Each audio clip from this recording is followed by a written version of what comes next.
Assalamualaikum, jumpa lagi ya Gus di channel Kajine Painting ya.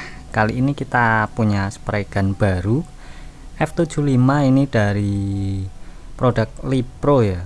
Nah, kali ini saya pengen bernostalgia sama F75. Udah lama nggak main F75, jadi penasaran. Kita bakal coba rasain lagi mainan cat pakai spray gun Legend F75 ya. Nah, langsung aja di sini kita unboxing dulu, kita buka. Jadi biar kelihatan bener-bener ini spray gun baru, Gus. Nah, untuk cup atau tabungnya kayak gini. Dari materialnya cukup halus dengan spray gun yang cukup murah meriah, ramah di kantong kayak gini. Secara material bahan halus, ini udah mantep ya. Nah, langsung aja ya, di sini kita lihat isinya Gus. Kita dapetin surat cinta ini dari Lipro, kemudian perlengkapan biasa, sikat, kunci, dan juga apa itu, nepel kayaknya. Nah, untuk body atau unit spray gunnya bentuknya kayak gini, keren ya. Ini agak beda dari F75 pada umumnya, bentuknya stylish banget Gus. Kekinian banget, untuk bentuknya keren ini. Dan untuk stylannya ini, tuasnya, kemudian di air cap ini kalau kita lihat biru ya, birunya cintanya ini semacam kayak anodes, jadi dia nggak gampang pudar, nggak gampang luntur kalau kena thinner.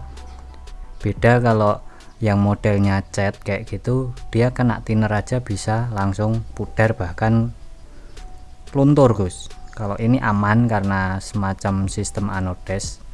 Nah, di tangan juga ketika kita pegang ini cukup nyaman ya, dengan bentuk yang stylish kayak gini. Nah, langsung aja ya, di sini kita akan ngangkat tema spray gun baru. Katanya dari para penonton, temen-temen ngalamin trouble ketika langsung buat aplikasi nembak cat atau clear. Nah, di sini biasanya spray gun baru itu banyak pelumas atau grease yang dia cenderung bukan silikon free ya Gus. Jadi nggak bisa nyampur ya ketika terkena senyawa cat ataupun thinner. Jadi ini yang perlu kita perhatikan ketika spray gun baru, belum tentu steril. Sterilnya dalam arti karena ada semacam grease atau pelumas ya, mungkin dari pabrikannya untuk memberi keawetan, nggak mudah karat, nggak mudah korosi, nggak mudah jamur atau gimana, kurang paham. Intinya perlu kita bersihin. Nah, mulai dari perbagian kita pretelin kayak gini, kemudian kita cuci pakainya thinner Gus. Untuk thinner, ketika ada yang tanya thinnernya pakai apa, semua thinner bisa kita pakai Gus. Nah, untuk bagian-bagian dari spray gun ini biasanya saya rendam dulu ya di thinner itu 5-10 menit aja udah cukup. Baru setelah itu kita bersihin, bisa pakai sikat, bisa pakai kuas lukis kecil kayak gini. Nah, kalau pakai kuas kecil kayak gini, ini kita bisa bersihin di lubang dalam bagian spray gunnya kayak gini ya, jadinya lebih enak.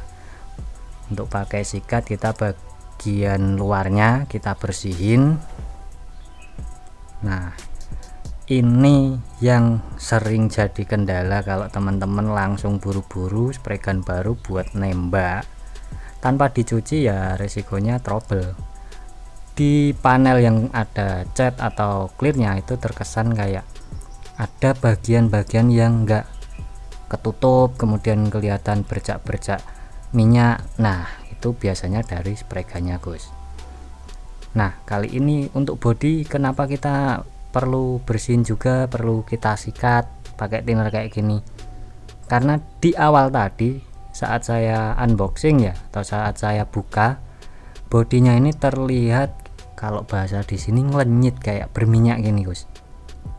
Nah, mungkin itu memang dari pabrikannya untuk menjaga keawetan mungkin ya spray gun ini. Jadi body ini pun perlu kita bersihin pakai thinner Gus.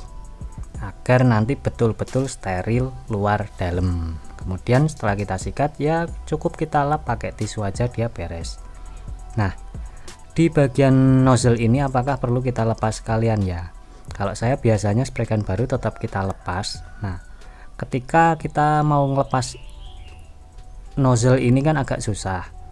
Dengan kunci yang tipis bisa kita ganti pakai kunci pas kayak gini ya, ukuran 10. Biasanya rata-rata spray gun dia pakai ukuran kunci 10. Nah, dengan kunci pas gini kan lebih enak, jadi nozzle sendiri nggak luka, nggak lecet, kemudian bukanya juga lebih mudah. Nah, setelah nozzle-nya kebuka kita rendam dulu, dan sambil nunggu ngerendamnya ini kita bisa bersihin dulu guys untuk area lubang dari body spray gunnya kayak gini ya.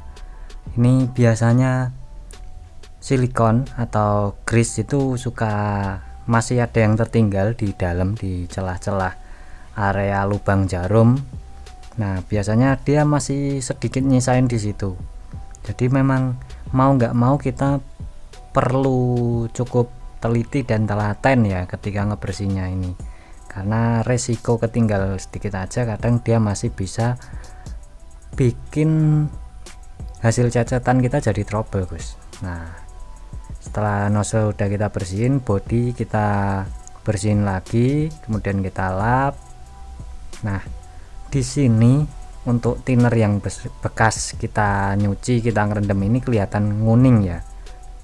Nah, di sini bakal kita coba bandingin, kita pakai gelas plastik satu lagi. Untuk hasilnya thinner beda ya antara yang sudah kita pakai untuk ngebersihin dan yang masih baru. Dia warnanya aja sudah berbeda. Nah, kemudian untuk bagian yang udah kita bersihin kita rendam lagi, ibaratnya untuk kita bilas ya. Untuk waktunya ya nggak usah lama, 5-10 menit kayak tadi, ini udah bisa.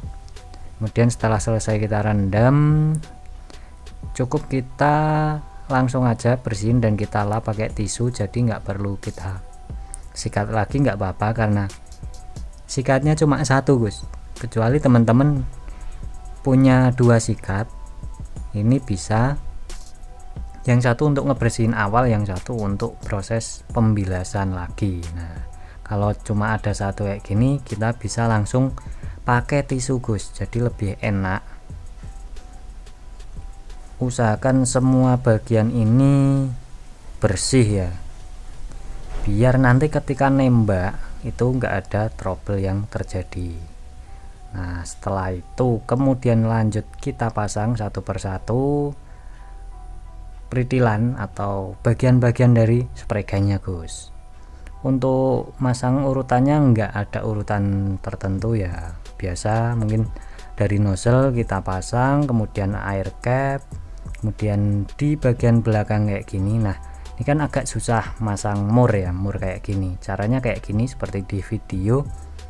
Jarum kita masukin, kemudian tuas atau trigger kita tekan, lalu murnya kita masukin. Usahakan sejajar ya, jadi kita masukinnya lebih enak, masangnya juga lebih mudah guys.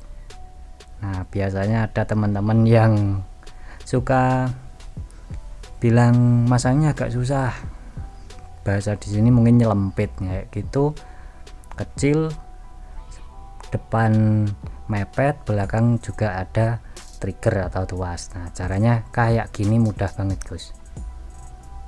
Lanjut yang terakhir, adaptor dari spray gun ke tabung juga kita bersihin, kita kencengin.